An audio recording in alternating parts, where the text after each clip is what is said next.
The morning count came up one short. That was all it took. One name called, no answer.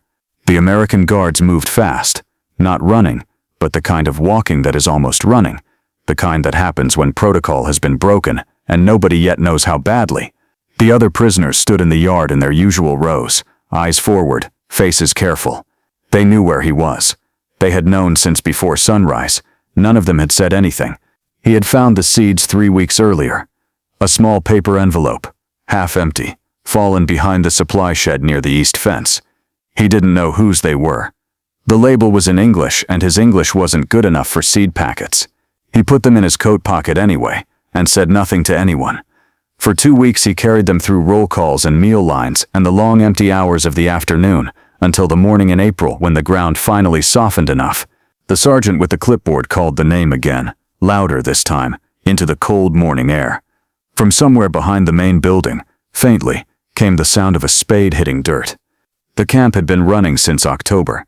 7 months of the same days in the same order. Wake, count, eat, work, detail. Eat, count, sleep. The prisoners had learned to move through these days the way water moves through a channel, following the shape of the thing without pushing against it. It was not contentment. It was efficiency. The efficiency of men who have decided that surviving the present is enough of a task without also fighting it. There were 38 of them. Former soldiers. Most of them, infantry, artillery. One radio operator who had been captured so far behind the lines that nobody had quite understood how it happened, including him. They came from different parts of Germany, different branches, different years of the war. What they shared was the ending, the same collapse, the same surrender, the same truck ride to the same kind of place. The camp in Virginia sat between 2 low hills, surrounded by farmland that went on longer than any of them had expected America to go on. In the mornings before the mist burned off, you couldn't see the fences from the barracks windows. You could almost imagine you were somewhere else. Most of them had stopped trying to imagine they were somewhere else. It cost too much and paid too little. The man with the seeds was different in this way. Not visibly. He stood in the same lines, ate the same food, said as little as the others. But he looked at things. Not the way a man looks when he is assessing or planning. The way a man looks when he is genuinely interested in what he sees. He looked at the hills in the morning. He looked at the quality of the soil near the fence line, dark and dense, the kind that held water without drowning roots. He looked at the American Guard's vegetable garden on the south side of the main building. Neglected, overgrown with last year's dead stalks, the kind of garden that had been started with good intentions, and then abandoned to the business of running a camp. He looked at that garden for 3 weeks before he found the seeds. The sergeant found him on his knees in the dirt behind the main building, working a row with a spade he had taken from the tool shed. He had cleared a section perhaps 2 meters long, broken the soil, raked it with his hands into something level and ready. He was pressing seeds in one by one. Careful, measured, the distance between each one consistent in the way of someone who has done this before and knows that spacing matters. He did not look up when the sergeant arrived. He finished the row he was working on. Then he sat back on his heels, looked at what he had done, and looked up at the sergeant. He said, in the slow English he had been teaching himself from a pocket dictionary since February, "I will finish before the second count." The sergeant looked at him. Then he looked at the garden. Then he looked at his clipboard, which had no column for this. He said, "How did you get the spade?" The man said, "The shed was open." The sergeant looked at the shed, which was in fact open. It was open because the latch had been broken for 2 weeks, and nobody had gotten around to fixing it, which was now a different kind of problem than it had been yesterday. He said, "You can't just," and then he stopped because he wasn't entirely sure how to finish the sentence. "You can't just plant things," was not a rule he had ever needed to enforce before. The man was still looking at him, patient, waiting for the sentence to finish. The sergeant said, "Get up, come with me." The man stood. He brushed the dirt from his knees carefully, the way a person does when they respect the thing they were doing. He followed the sergeant across the yard and through the door of the administrative building. The officer on duty was a man named Briggs, who had been running the camp for 4 months and had developed the particular calm of someone who has seen most things and decided that reacting dramatically to them made them worse rather than better. He listened to the sergeant's account without expression. Then he looked at the prisoner. He said, "You planted vegetables." The man said, "Yes. Yes." Briggs said, "In my garden." The man said, "It was not being used." There was a pause. Briggs said, "What did you plant?" The man thought about this. He reached into his coat pocket and produced the seed envelope, now empty, and held it out. Briggs took it and looked at it. He said, "These are tomatoes."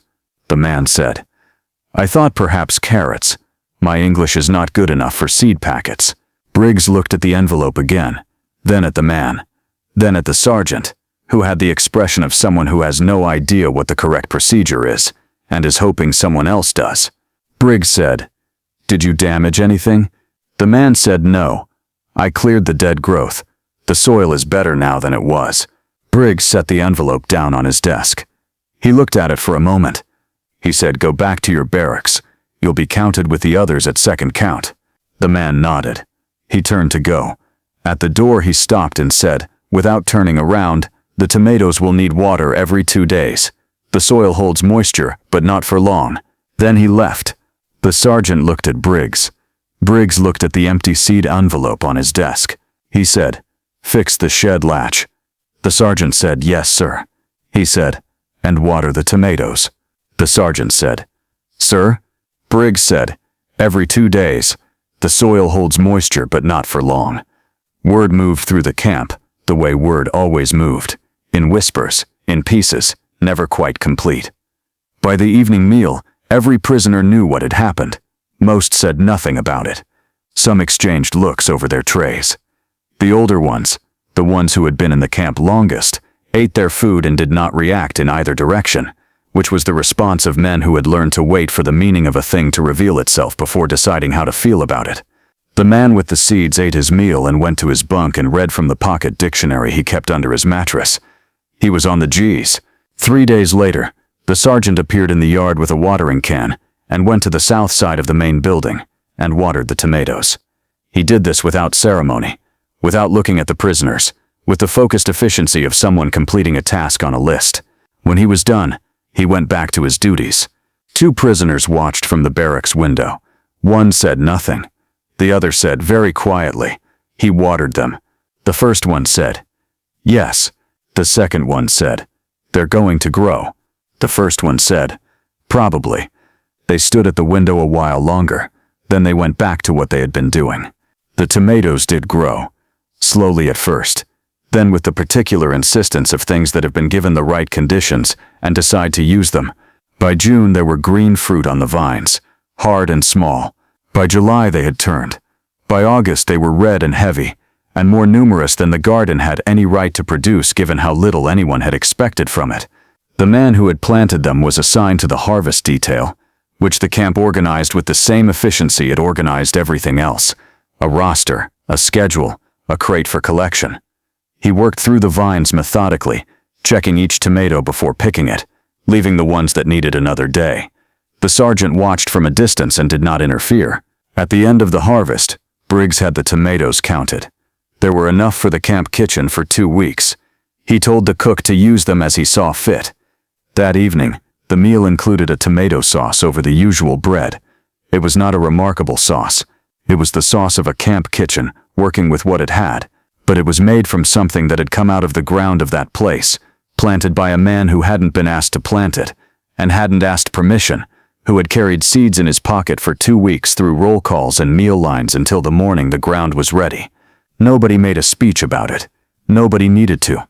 The man ate his meal at the long table with the others. He tasted the sauce and was quiet for a moment. Then he picked up his bread and continued eating. Across the table, the radio operator who had been captured so far behind the lines that nobody understood how looked at his plate and said, "Better than yesterday." The man said, "Yes." The radio operator said, "You knew they were tomatoes the whole time." The man didn't answer immediately. He tore a piece of bread and used it to clean the last of the sauce from his plate. Then he said, "The label said, Roma. I thought probably tomatoes." The radio operator said, "Why did you tell the officer you thought they were carrots?" The man set down his bread. He looked at the plate, now clean. He said, "Because carrots would have been less interesting." The radio operator looked at him for a moment. Then he laughed, a short, real laugh. the kind that escapes before a person decides whether to let it out. A few of the men nearby looked over. The man did not laugh, but something in his face changed slightly, in the way of someone who has achieved a small and specific thing they were aiming for. The meal ended. The trays were collected. The evening count was taken. All 38 present, no one missing. Outside, the garden was empty now. The vines stripped, the season finished. The soil was dark and turned and ready for whatever came next. If anything came next, if the camp was still running come spring, if anyone was still there to plant. The man with the seeds thought about this as he walked back to the barracks. He thought about the envelope in his pocket, now empty. He thought about the ground still warm in the September evening, the kind of ground that was worth something if someone paid attention to it. He thought, it holds moisture but not for long. He thought, next year carrots.